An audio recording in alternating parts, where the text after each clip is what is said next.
বিজ্ঞাপন বিরতি শেষে আবার ফিরছি সংবাদে। ঢাকার মতো শহরাঞ্চলে মোটরসাইকেলের তুলনায় স্কুটি নিরাপদ বলে মনে করেন ব্যবহারকারীরা। ঝুঁকিমুক্ত স্বস্তির যাত্রায় উন্নত দেশের মতো বাংলাদেশের স্কুটির ব্যবহার বাড়ানোর তাগিদ দিয়েছেন তারা।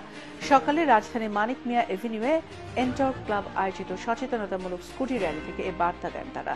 যানজটের শহরে 2 চাকার এ বাহন সহজ প্রযুক্তি আর সহনীয় গতির কারণে যাত্রা নির্বিঘ্ন হয় বলেও জানান কর্মজীবী নারীরা। জাতীয় সংসদ ভবনের দক্ষিণ প্লাজার সামনে থেকে র্যালিটি শুরু হয়ে শেষ হয় কেরানীগঞ্জে। এতে 300-র মতো স্কুটি ব্যবহারকারীরা অংশ নেন।